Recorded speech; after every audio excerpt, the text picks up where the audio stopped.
Seluruh tubuh. Murid Anda masih hidup dan sehat. Mengapa Anda menjaga seluruh tubuh? Mata Qin Yichen berkedip. Tampaknya tidak sesederhana itu. Selama aku tidak memprovokasi kuil penguasa cahaya, kuil penguasa cahaya tidak akan mempermalukanmu. Mendengar ini, semua orang terdiam. Apa yang dikatakan Qin Yichen di depan orang banyak sekarang memiliki kontras yang sangat kuat dengan adegan yang telah dipentaskan di tirai tipis. Semua orang terdiam. Mungkinkah Lord of Light hanya mempermainkan mereka?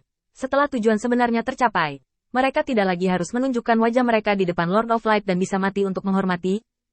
Meskipun kemungkinan trik semacam itu sangat rendah, selalu ada kemungkinan. Bagaimanapun, di bawah penguasa cahaya, ada orang percaya yang menghancurkan mayat dan menghancurkan jejak yang hampir gila. Siapa yang bisa mengatakan dengan pasti seperti apa bagian dalam kuil yang dapat memelihara orang percaya seperti itu? Melihat reaksi semua orang salah, Qin Yichen tidak terlalu memperhatikannya, dan berjalan langsung ke tepi tirai tipis, berniat untuk melihat apa yang telah dilakukan kedua muridnya. Di samping Qin Yichen, dua dewa liar berambut putih itu akhirnya mengumpulkan keberanian untuk bertanya kepada Qin Yichen tentang situasinya setelah lama merundingkan kepentingan mereka. Tuan Cahaya, apakah itu perintahmu untuk menghancurkan mayat dan menghancurkan jejak? Atau apakah itu niat muridmu? Qin Yichen memalingkan muka dari tirai tipis dengan kekecewaan. Lin Bai masih mengubur kepalanya di jalan, benar-benar mengabaikan pemandangan luar. Adapun Li Yun, orang ini telah memanfaatkan kemalangannya. Dia menghindari semua lawan di sepanjang jalan, dan bahkan tidak lupa terbang di langit dengan hantunya. Selama ada sedikit angin, dia akan bersembunyi dan mengamati situasi. Apa yang bagus tentang ini? Hanya setelah beberapa pandangan lagi, Qin Yichen merasa membosankan. Sebaliknya, orang-orang di sekitarnya ini lebih menarik. Pemusnahan mayat apa? Kenapa saya tidak tahu? Kedua lelaki tua itu saling memandang, dan mereka akhirnya menghela nafas lega. Seperti ini, Tuan Cahaya, wanita bernama Lin Bai di bawah komandomu benar-benar terlalu kejam, tidak hanya untuk mengalahkan lawan, tetapi juga gila, untuk menebus pisau. Bahkan jika itu perselisihan, itu tidak akan sampai pada titik ini.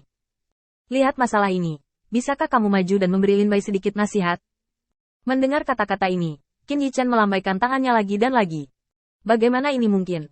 Aku melihat gadis itu Lin Bai tumbuh dewasa. Dia anak yang baik, bukan penjahat keji yang kamu sebut dia.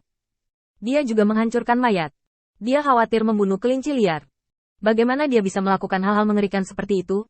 Qin Yichen mengabaikan kata-kata seperti itu di dalam hatinya. Apakah ada hal seperti itu? Tidak ada yang tahu lebih baik dari dia orang seperti apa Lin Bai. Selama 10 tahun di Menara Waktu, di lingkungan yang begitu tertutup, Qin Yichen percaya bahwa dia cukup untuk melihat apa yang dimiliki seseorang. Namun dalam pandangan Qin Yichen, Lin Bai bukanlah seseorang yang bisa melakukan hal-hal seperti menghancurkan mayat dan menghancurkan jejak. Menghadapi jawaban Qin Yichen, sekelompok dewa liar tiba-tiba menjadi cemas.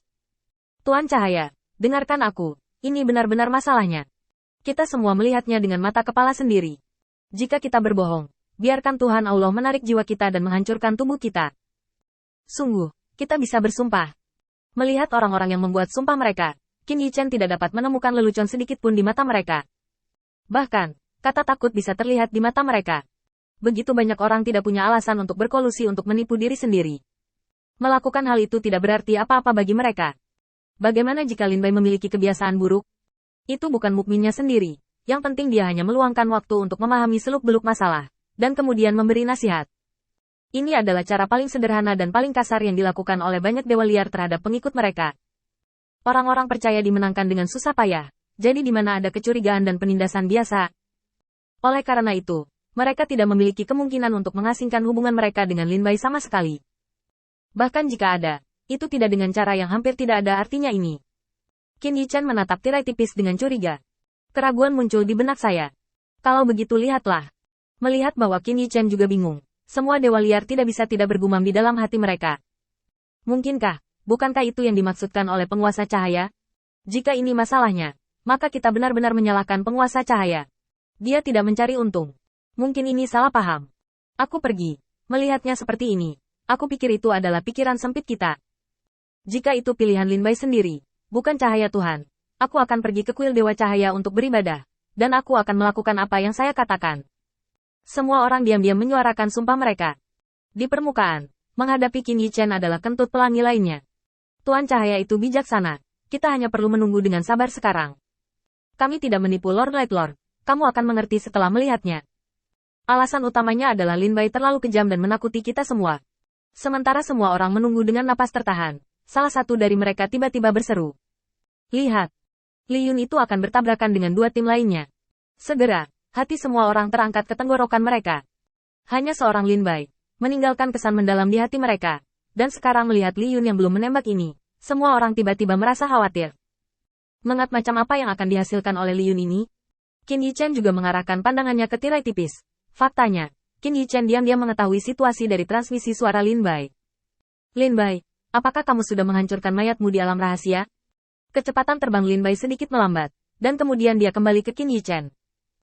Tuan Hui Guang, ya, karena kekuatan saya tidak cukup untuk menghancurkan lawan, jadi saya perlu menggunakan jurus seperti itu untuk mengejutkan lawan, menghancurkan mayat dan menghancurkan jejak karena saya masih tidak mengerti maksud dari orang-orang percaya ini, Anda berkata. Latihan yang Anda ajarkan kepada saya berbeda dari mereka, jadi saya pikir Tanggul adalah yang terbaik.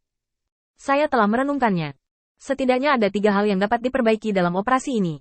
Saya akan melakukannya dengan lebih baik lain kali.